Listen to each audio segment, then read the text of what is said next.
Hi, my name is Professor Kristen Redding from San Jacinto College. I teach an online course called Introduction to Physical Fitness and Wellness. This is a 1 hour activity-based course that is completely online. So I'm going to walk you through a little bit about how this works.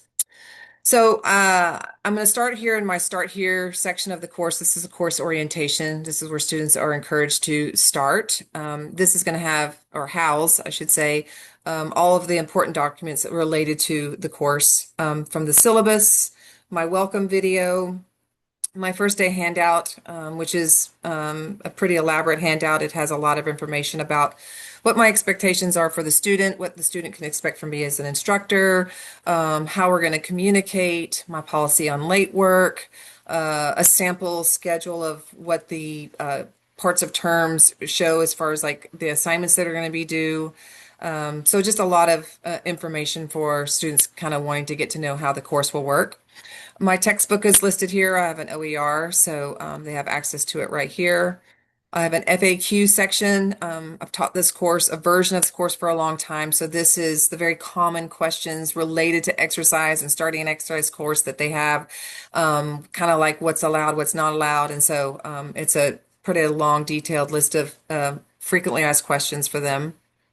Course description and outcomes and task list, course overview, calendar and expectations are there, a calendar with due dates that's printable, the student's responsibilities, grading feedback, and my etiquette policy is all broken down here, my grading formula, your technology components that are required for the course, and then of course student resources that the college provides. So those are all in the Start Here section, conveniently located. My next section is called Tips and Resources, and this is a very popular area of my course. This is an area where I give my students a quick look at what an assignment is going to look like. For some of the assignments that tend to be a little bit problematic for them, they can be a little bit muddy, and I used to get a lot of questions about. This is where I put an additional layer of help for them to kind of look at like what's expected. So an example of their pretest, which always had a lot of questions. Resources are in here. I have videos in here about how to date photos. So I have some videos and some that it's just a text format. But a lot of them, there's just examples of previous students' work that they can look at and have a visual of, okay, now it is what I thought I was going to do, and now I can look at it. And students claim this to be very, very helpful for them. It's an aspect that they really like a lot. This is also where I house my extra credit opportunity here. I have 4 modules and then a testing module. The 4 modules are all laid out exactly the same. So when we open up module 1, it's going to look the same as module 2, 3, and 4. I'm going to start with the module 1 learning task, objectives, activities, and an overview here. So when I open this up, I do have it in a chart form here where they can go through and look at like what's expected and what they're going to what's going to be covered in module 1. Then I have a task list where I've broken it down here about what's going to be involved in the tasks that they're going to have. The content is any type of information that they're going to read for their test. This is where the breakdown of the book is located as well. I also include in every module, I put the same due date that is listed in the front of the course. I just put it in there so that there's no popping out of this module to find out when something's due. They can open it up right here and know that this is their due dates, and I just do that in each module for the course. This is a video, week 1 assignments and due date video, and I just go through and I try to help them walk through like here's what's due, here's some things that you want to think about with this particular assignment, but really it's just another name with a face. Here's my instructor, and she's walking through what's expected this week, and just a reminder to get started, all of those things. So that's I do announcement videos at the beginning of the week, like here's the look, and then I have the week 1 here where I walk through. So my students say that the videos are very helpful and they like that extra layer. And so I don't think I have too many videos. Not everybody watches them anyway. But I do know that students, they want more videos. And they've told me that I do a mid-course review survey. And and they talk about that a lot. They really do like having the videos. So this is my module one assessments. And so all my assessments are located here. They all have due dates. They also all have rubrics. So every assignment has a rubric. And I talk to my students and I tell them, hey, make sure you check your rubric because it's going to tell you exactly how you're going to get, your points for this assignment.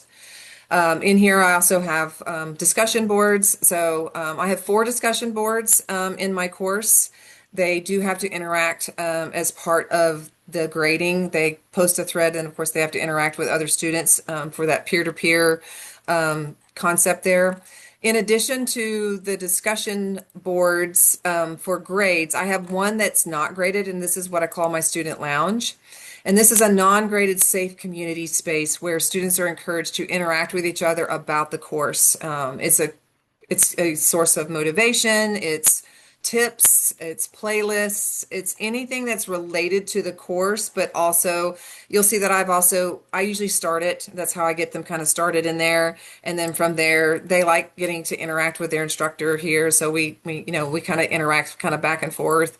In my introduction post, a student posted that she was making sourdough and I just started making sourdough. So we shared our sourdough. So just trying to create community so the students, they continue to look at me as a professor, but the barrier is broken down that I'm not an unreachable person. I'm actually just a person, and then we're just doing this together. It makes them more comfortable with reaching out with questions as we go through the course. So I try to spend a lot of time in the beginning of the course getting them comfortable with interacting with me in this format. And that's why I encourage them to go into the student lounge. I've actually added that as an attendance, that they just have to pop into the student lounge and make a comment on something or contribute just to encourage that community, that peer-to-peer reaction with each other, interaction with each other. Also in module one, this is where they have their first experience with AI in my course, and they do have to use the AI that I created. I created Coach Dog in this first particular assessment. They have to create an exercise plan for the semester, depending on the parts of term, whether it's a 16-week, an 18-week, 5-week, they are going to be exercising every week. And so I asked them to use the parameters that I've given them, but create a program that works for them. My big thing is that they're going to incorporate exercise for life, and it only works if it works. And so we have to do something that they want to do, that they kind of enjoy, and that they think they can stick with, and that works with their schedule. So in interacting with Coach Dog, I encourage them to be human, AI, human in their interaction. So in this first human part, I asked them just copy and paste my assignment directions about creating your exercise log.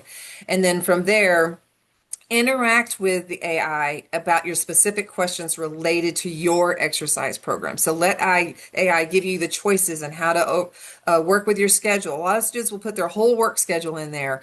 And then he kind of goes in there and he says, this is a good day to do this. And then they learn to tweak it. And then some of the students don't have access to a gym. So I say, make sure you ask about body weight exercises that they can do. And so there's a lot of interaction there.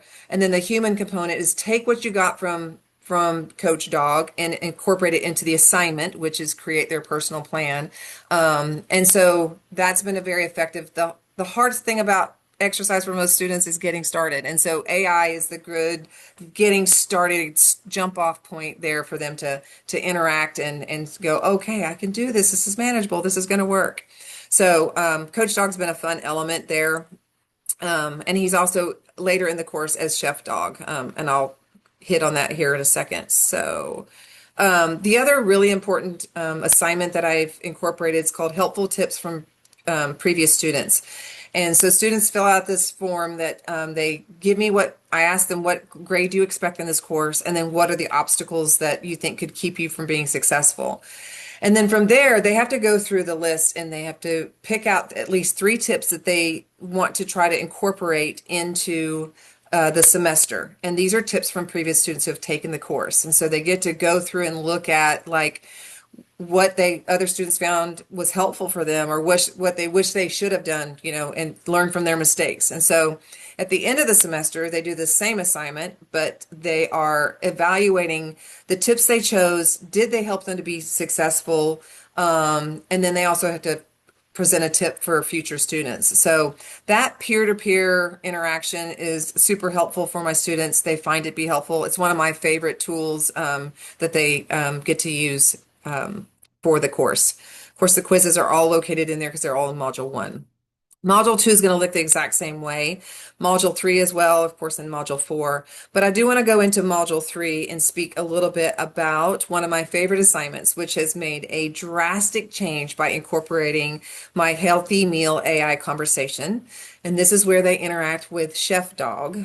And Chef Dog is great because I encourage students. I actually have a video that I go through and explain like why I want them to interact with AI the way I want them to.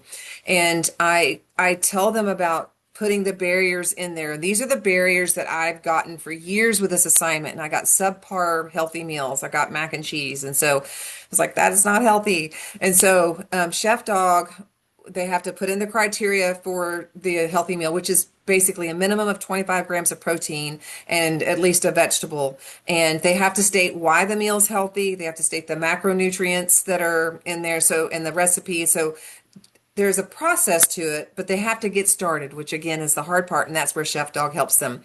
I also want them to use any type of cultural influence that they cook with. So if they are from Thailand and that's what they eat, I want a healthy Thai meal. And so interact with Chef Dog and have him help you walk through what that looks like. Also, if they're on a budget, which most of them are, if you want a meal under $5, tell them I need this meal to be under $5. If you don't have access to a kitchen, tell them I only have access to a microwave. I don't know how to cook. Very common for young students that I have. How do I cook these vegetables that you just laid out for me? And Chef Dog walks them through it. So this element to the course and to this particular assignment has been game changing. My success rate went through the roof, over 90%, just by incorporating AI. So a very effective use. They do have to use my AI because I want them interacting with my compassionate, understanding chef as he goes through and helps to explain. So Chef Dog has been a great contribution to my course. And it's incorporated, the conversation is incorporated into their healthy meal that they cook and the pictures and all of that. So an excellent tool that I've added. And then of course, here's again, I layer in the videos. Here's my HIT documentation video, teaches this is another way of explaining what's required when they do that.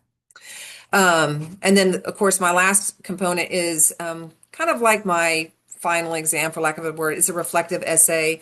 I do have, again, a video here that explains what my expectations are, but more importantly, I have a rubric there in every assignment, and it's going to specifically lay out, what is it that this looks like. So here's my my use of, so this example, I do not allow any AI on this. Anything that's reflective in nature, I don't allow AI, so I specifically state that. But this is the directions, and then this is my grading rubric. For 3 points, this is what to expect, and for 2 points and 1 point and 0 points. So the rubric is very clear about what to expect. So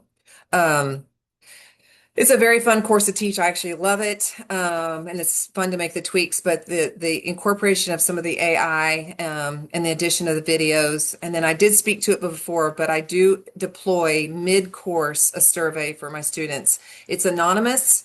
It's, of course, not graded, and I get a lot of feedback from that. And so from there, I can go through and make tweaks. That's where I learned that I need additional resources for resistance training, which went into the tips and resources section. I got that from students that said, I wish we had more resources for that. So I got it from my students. So I hope this helps you. You could take something away and have something that can help you in your course.